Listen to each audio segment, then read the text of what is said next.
Bueno, entonces, como les decía, vamos a hablar de cuáles son las características, en qué consiste y qué afecta de alguna manera lo que es una solución química. Las soluciones químicas hacen referencia a mezclas que son físicamente homogéneas. ¿Alguien me puede decir a qué llamamos mezclas homogéneas? ¿Cuándo decimos que una mezcla es homogénea? Profe, una mezcla homogénea es cuando se unen dos sustancias o más y no se ven, solo queda la forma de una. Ok, no podemos distinguir componentes, ¿sí? Obviamente sí podemos verlo, porque pues tendríamos que estar ciegos para no ver la solución, ¿cierto? Pero lo que no podemos hacer es distinguir, diferenciar, determinar cuáles son los componentes que hacen parte de esa mezcla. Perfecto, Valentina. Entonces, una solución es eso, una mezcla que físicamente es homogénea. No podemos distinguir los componentes que están allí involucrados en esa mezcla. Ahora, esa mezcla puede tener varias sustancias, como bien lo dijo Valentina, son dos o más sustancias pueden estar allí involucrados. Sin embargo, a nivel de soluciones, hablamos no de sustancias, sino les damos unos nombres particulares. Esos nombres son solvente y soluto, y ya ahorita en la próxima diapositiva vamos a mirar cómo se define cada uno de ellos. ¿A qué le decimos solvente? ¿A qué le decimos soluto? Quiero que nos fijemos en la imagen, por favor, y vemos de este lado una sustancia que se llama disolvente o solvente, para el caso es lo mismo, ¿cierto? Y quiero que miren las partículas del disolvente. Si podemos observar, son unas partículas que están en un tono medianamente azul claro, digamos más bien grandes, y en este momento estamos hablando de las partículas exclusivas para el solvente, son de esa manera. Ahora pasamos al otro lado y vemos una cuchara con una sustancia a la cual se le ha colocado el nombre de soluto. Y vemos cómo son las partículas del soluto. Están en un tono más oscurito, son un poco más pequeñas que las que tenemos acá para el solvente. Cuando nosotros unimos ese soluto y el solvente, tenemos entonces una solución o disolución. Cualquiera de las dos palabras está bien. Tenemos una solución o una disolución. Y quiero que nos fijemos en las partículas de la disolución. Fíjense que no son partículas nuevas, o sea, es decir, no tienen unas características contrarias o diferentes a las que tenemos en el soluto y en el solvente. Básicamente es que las partículas del soluto están ubicadas en los espacios que dejan las partículas del solvente. Aquí ustedes se dan cuenta, por ejemplo, las partículas del solvente, hay unos espacios. Esos espacios vienen a ser ocupados por las partículas del soluto. ¿Qué quiero que tengan presente con eso? Que en una solución química no hay una reacción. Las dos sustancias no están reaccionando, no están generando sustancias nuevas. Siempre vamos a tener las mismas sustancias y a nivel de sus partículas, a nivel interno, simplemente lo que sucede es que unas partículas están ubicadas en los espacios que dejan las otras partículas. ¿Sí? Eso es lo que sucede. Pero en ningún momento hay una reacción química, no están reaccionando las dos sustancias, siguen estando ahí, ¿sí? Solo que nosotros vemos una sola fase, ¿sí? Una sola fase, como decía Valentina, como si fueran una sola cosa. Ahora, solución y disolución son el mismo término. ¿Por qué? Porque en la literatura se puede encontrar en algunas partes solución y en otras partes disolución, y a veces eso genera confusión. No hay que confundirnos. Solución y disolución son exactamente lo mismo, ¿sí? Es el mismo término. Ok, ya tomamos el apunte de esta parte o no. El esquema no hay necesidad de hacerlo, solamente era para explicarles qué es lo que pasa a nivel molecular en una solución, pero pues no hay necesidad de hacer el gráfico. Del resto ya tomamos ya tomamos los apuntes de esta parte, de lo que es la definición de solución. Bueno, listo. Ok, entonces pasamos a la siguiente diapositiva donde vamos a definir eso de soluto y solvente, que son las partes que tiene una solución. Entonces dijimos que se componía de soluto y solvente. ¿Cuál es la diferencia entre uno y otro? El soluto es la sustancia que vamos a encontrar en menor cantidad y es el que se disuelve, ¿cierto? Es el que está en menor cantidad y es el que se disuelve. Es decir, si nosotros éramos una mezcla de agua y azúcar, ¿quién sería el soluto?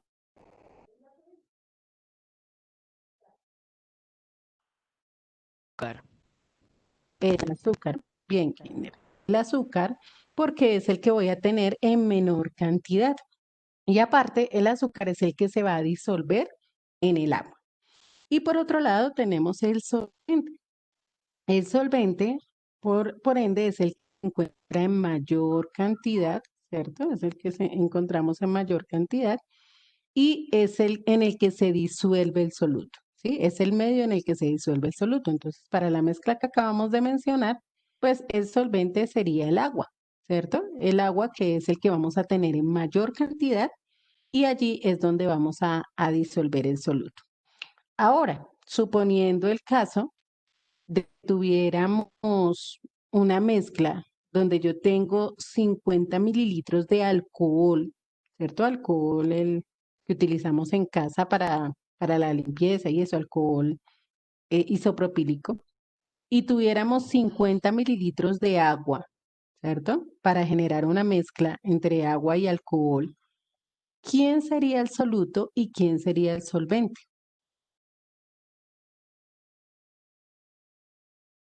Pues yo diría que ninguno, ¿no? Porque los dos están iguales. Ok, los dos tienen la misma cantidad, ¿cierto? Los dos tienen la misma cantidad. Bueno, Keiner piensa que el solvente es el alcohol. Cuando tenemos estos casos, generalmente eh, se le da el título o se le da el nombre de solvente al agua, porque ¿sí? Ya lo habíamos visto cuando hablamos de las características del agua, de las propiedades del agua, mencionamos que el agua es el solvente universal. Entonces, por esa razón se le da al agua como la prioridad, digámoslo así, para ser el solvente dentro de una solución en el que estamos 50-50. Tal vez si tuviéramos otras sustancias, tendríamos que mirar, digamos, dentro de su composición interna, cuál de ellas tiene más capacidad de disolver. Pero cuando estamos frente a soluciones que son acuosas, por lo general, el carácter de solvente se lo vamos a dar al agua.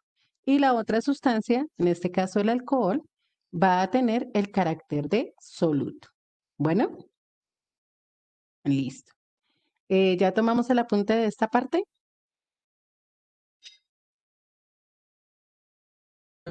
Pregunta. Dime. Si, por ejemplo, vamos a mezclar aceite y alcohol, ¿sería el Ujú. soluto? ¿Y cuál sería el solvente ahí? Bueno, ahí tenemos una situación y es que el aceite y el alcohol no me van a generar una solución.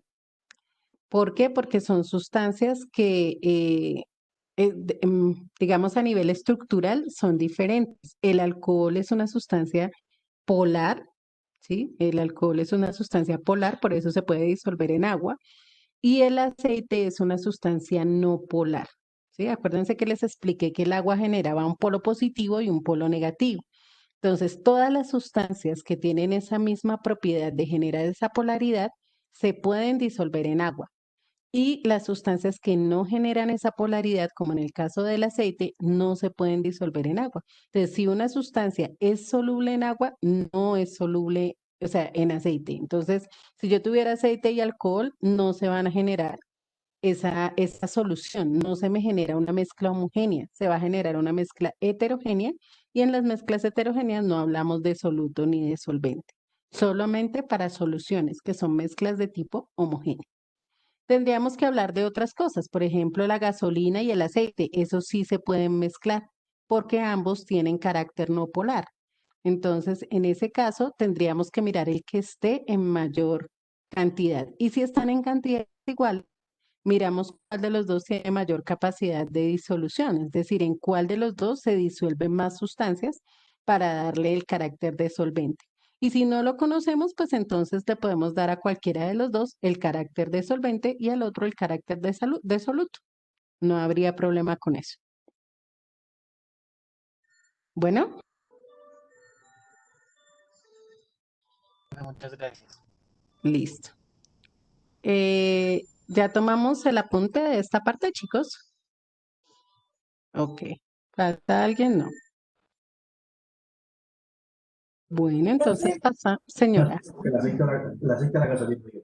profe, Dime, ¿qué pasa Carolina. si mezclamos aceite y gasolina? ¿Cuál es más pesado? ¿Cuál es Eh, el más pesado? en ese caso, el aceite.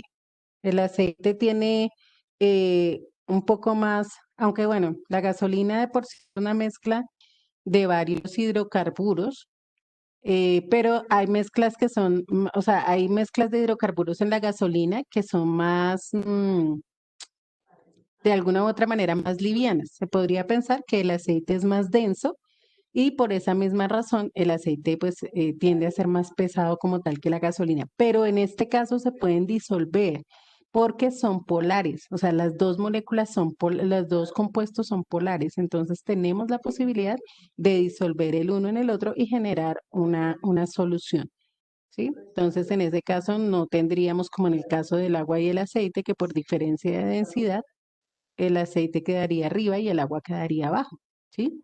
En este caso no, se podría generar una mezcla homogénea.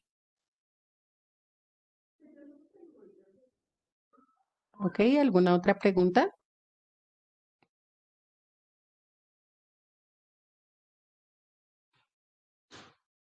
Listo. Entonces vamos a pasar a lo siguiente y es hablar de la clasificación que tienen las soluciones. Resulta que las soluciones yo las puedo clasificar teniendo en cuenta varios aspectos. El primero tiene que ver con el estado de la materia en el cual se encuentre esa solución. Entonces, vamos a tener soluciones sólidas. Estamos muy acostumbrados a las soluciones líquidas. Sin embargo, hay soluciones sólidas y hay soluciones también en estado gaseoso. ¿Eso de qué va a depender? Básicamente depende del solvente. El estado de la solución lo da el estado del solvente. Si el solvente es sólido, independientemente del estado del soluto, la solución es sólida. Si el solvente es líquido, independientemente del estado del soluto, la solución va a ser líquida.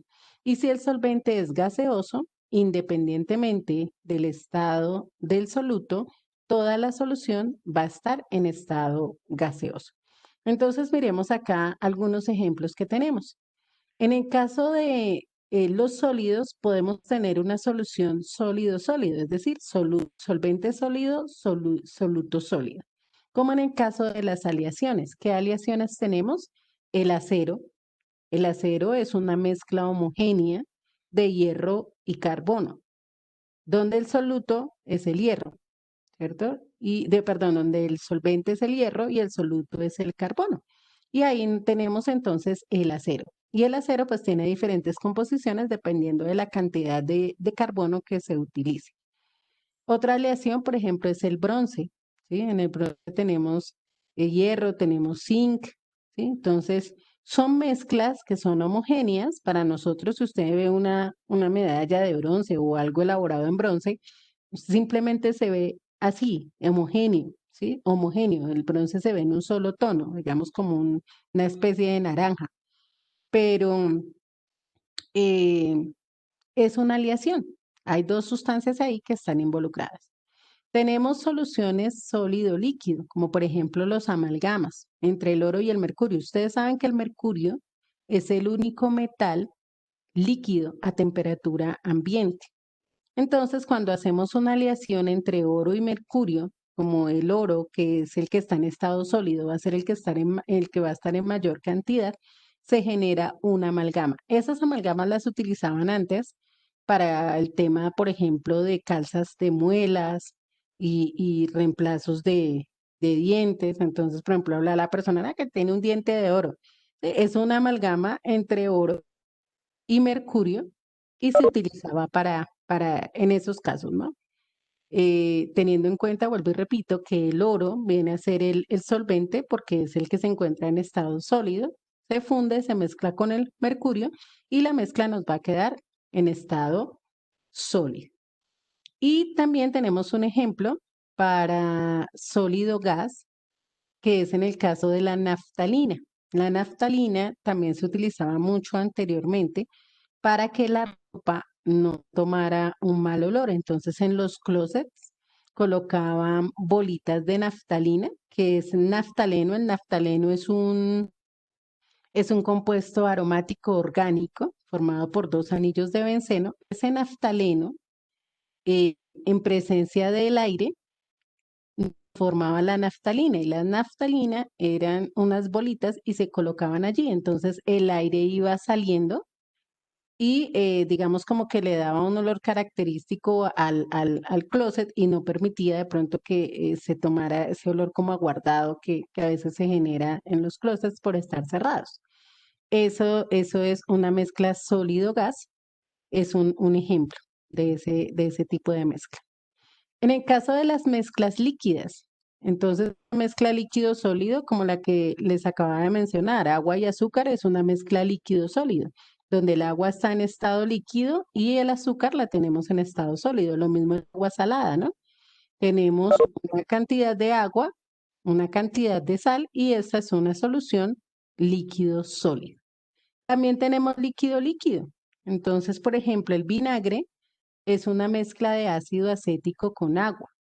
El ácido acético es una sustancia orgánica y esta sustancia, em, digamos que cuando está muy, muy concentrada, no es bueno, no es bueno para nosotros, a nivel de consumo. Pero si la diluimos en agua, la mezclamos con agua, más o menos al 5% me refiero a, por ejemplo, 5 mililitros de vinagre en 100 mililitros de agua. Ya es apta para el consumo humano y la podemos utilizar para las ensaladas y las diferentes preparaciones en las que se utiliza el vinagre. Entonces, esa es una solución líquido-líquido. O como les mencionaba, agua y alcohol también es una solución líquido-líquido. Aceite y gasolina es una solución líquido-líquido. Las dos sustancias están en ese estado. Y una solución líquido-gas la tenemos en las gaseosas, ¿sí? Las gasogenias, donde tenemos una sustancia que está disuelta en agua y es el dióxido de carbono. Por eso cuando usted destapa la botella, inmediatamente el gas empieza a salir, se empieza a expandir, porque es una mezcla líquido-gas, ¿sí? Y en este caso es una mezcla homogénea. Cuando está tapada, usted nunca ve el gas, simplemente ve eh, el agua tal cual como está ahí. Y es agua con dióxido de carbono. Todas las gaseosas tienen eso, es agua carbonatada y lo que hacen es adicionarle otras sustancias, otros solutos que también tenemos allí, que son los encargados de darle el sabor diferente a cada una de ellas. Y por último, hablamos de las mezclas en estado gaseoso, en las cuales el soluto es un gas. Entonces, el que más encontramos, el que está en mayor cantidad, es la sustancia gaseosa. En el caso de gas sólido, tenemos el paladio y el hidrógeno. El hidrógeno es una sustancia que se encuentra en estado gaseoso. El paladio es un metal y básicamente esto se utiliza como base para algunas reacciones químicas. El paladio es catalizador junto con el hidrógeno, es decir, ayudan a que las reacciones se den mucho más rápido y se llama así, gas ligero, paladio con hidrógeno. Gas líquido, cuando hay humedad en el aire, ahí tenemos una mezcla de aire con agua, ¿sí? Entonces, por ejemplo, hay lugares que uno dice son muy húmedos. ¿Por qué? Porque en el agua, son lugares donde hay mucha cantidad de agua y hay una mezcla entre el agua y el aire y eso genera esa humedad. Obviamente el aire en estado gaseoso y el agua en estado líquido. Y una mezcla gas-gas, el aire. El aire no está formado por un solo elemento. El aire tiene nitrógeno, tiene oxígeno, tiene vapor de agua, tiene dióxido de carbono, tiene óxidos de azufre, óxidos de nitrógeno. Bueno, en fin, hay muchas sustancias en estado gaseoso que se encuentran en el aire y es una mezcla de gases, es una mezcla homogénea, al punto que nosotros ni siquiera podemos, o sea, en el aire usted no puede determinar dónde está el nitrógeno, dónde está el vapor de agua, dónde está el oxígeno, ¿no? Sabemos que nuestro organismo tiene la capacidad de tomar el oxígeno del aire. Nosotros no respiramos aire, oxígeno. Lo que ingresa a nuestro organismo es oxígeno.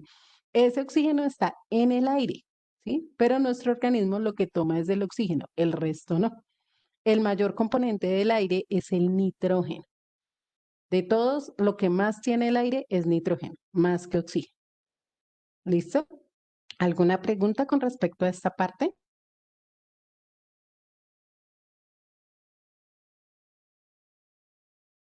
Bueno, entonces, por favor, hacemos la tablita de la clasificación de las soluciones. Y ya ahorita vamos a hablar de cómo clasificamos las soluciones de acuerdo a la concentración que podemos percibir a simple vista de los componentes de esa solución.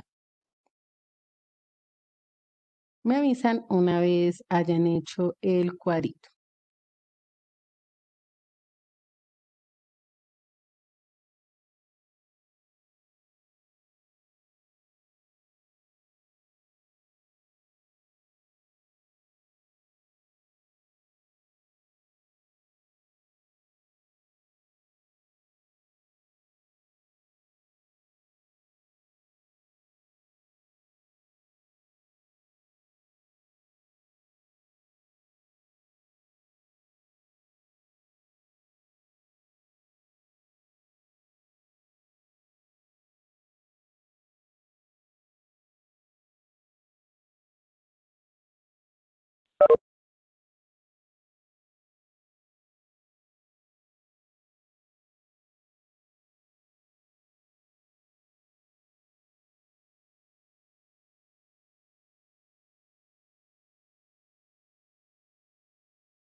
Bueno, vamos a continuar con la siguiente clasificación, que es de acuerdo a la relación que hay entre el soluto y el solvente, digamos como nosotros lo podemos apreciar a simple vista, porque pues ya más adelante veremos que esto se puede medir, se le puede dar una descripción desde lo cuantitativo, desde la cantidad, digámoslo así, de soluto, pero a nivel cualitativo, desde dentro de lo que nosotros podemos ver, también podemos clasificar las soluciones de acuerdo a la cantidad de soluto que se involucra en el solvente. Entonces, desde ese punto de vista, tenemos tres clasificaciones que les podemos dar. La primera es cuando hay muy poco soluto y mucho solvente. Aquí lo podemos ver en el gráfico. Sí, esta gráfica es para realizarla. Hay muy poco soluto y mucho solvente, entonces decimos que la solución es insaturada, ¿sí? Insaturada. ¿Por qué? Porque hay menos soluto del que el solvente puede disolver. Es decir, pongamos un ejemplo puntual. Si usted tiene 1 litro de agua y le coloca media cucharadita de azúcar, obviamente no le va a cambiar mucho el sabor, ¿cierto? Porque hay muy poco soluto y demasiado solvente. Esa solución es insaturada. Aún si tuviera una cucharada de azúcar en 1 litro de agua, sigue siendo insaturada porque es menos soluto del que el solvente puede disolver, ¿sí? Menos soluto del que puede disolver. En ese caso, la solución es insaturada. Una solución es saturada cuando tiene exactamente la cantidad de soluto que el solvente puede disolver. Entonces aquí vemos en el segundo esquema, vemos cómo aumenta la cantidad de soluto y vemos pues cómo el espacio va siendo ocupado. Entonces cuando tenemos exactamente la cantidad de soluto que el solvente puede disolver, es solución que está saturada, es decir, apenas, digamos, por decirlo de alguna manera. Y cuando es sobresaturada, cuando tiene demasiado soluto, al punto que ese soluto se precipita, es decir, se va al fondo del recipiente porque ya el solvente no puede disolver más soluto, ya digamos se pasa. Entonces es cuando preparan esos jugos que le echan muchísima azúcar y no sé si ustedes se han fijado o alguna bebida que queda el azúcar en la parte de abajo, ¿cierto? Sin mezclar porque es que ya no hay más capacidad de disolución. Entonces se ve como una capa, digámoslo así, de azúcar al fondo. Esa es una solución sobresaturada. Hay demasiado soluto y ya el solvente no tiene la capacidad de disolverlos, ya no hay más espacios. Entonces, ese soluto se va al fondo, ¿sí? Se va al fondo. Entonces, eso es a simple vista cuando hablamos de, como de la concentración que tiene esa solución. Con muy poco soluto, con la cantidad exacta de soluto o con demasiado soluto, ¿sí? Por favor, cuando estamos haciendo el esquema, ahí donde saturada, es bueno que coloquemos eso, ¿no? Poco soluto, cantidad exacta de soluto que se puede disolver y demasiado soluto, para que nos quede como claro a qué corresponde cada una de ellas. ¿Alguna pregunta? ¿Puedes volver a repetir lo que hay que colocar en cada una, por favor? Ok, entonces, en la solución insaturada es menos soluto, perdón, menos soluto del que puede disolver el solvente. Menos soluto del que puede disolver el solvente. En la saturada es la cantidad exacta de soluto que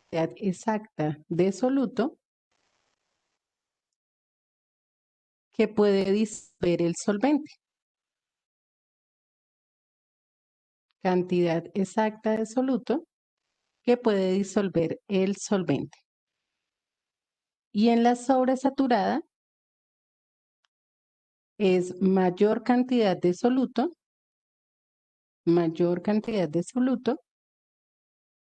la que puede disolver el solvente.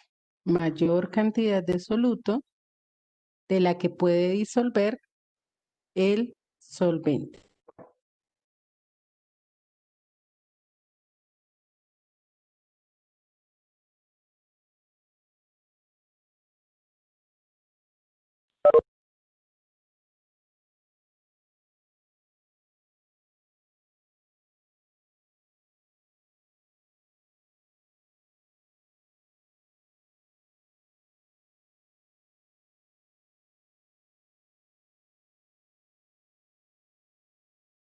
Profe, ¿toca hacer eso?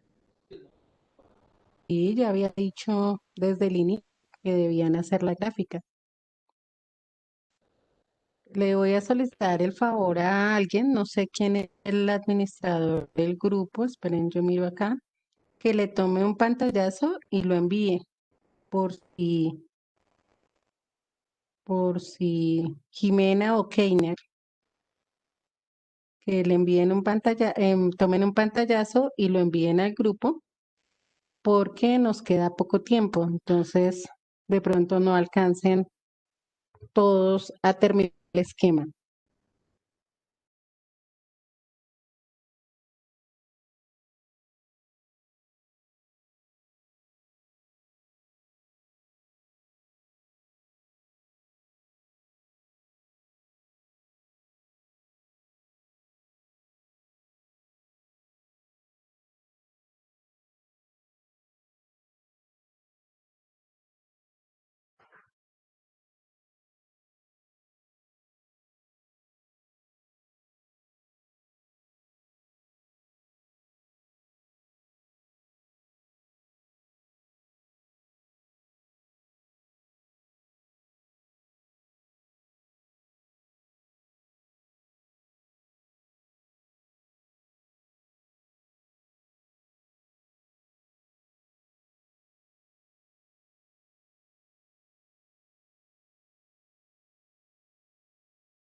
Ok, de igual manera, si alguno em, no tomó el apunte de a qué correspondía cada una, la clase queda grabada. Entonces yo más tardecito, apenas esté procesada la grabación, se las envío por el grupo para que pues puedan tomar el apunte de lo que significa que sea insaturada, que sea saturada y que sea sobresaturada, para que lo tengan ahí en sus apuntes y puedan más adelante repasar para la evaluación o algo así. ¿Listo, chicos? Entonces, ya por tiempo no alcanzamos a avanzar más. El día de hoy quedamos hasta aquí.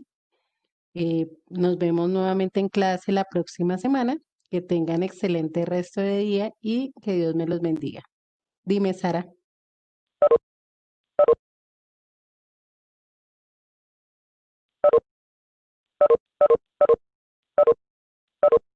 Sí, ya te había llamado, pero ya te registré en la asistencia. Bueno,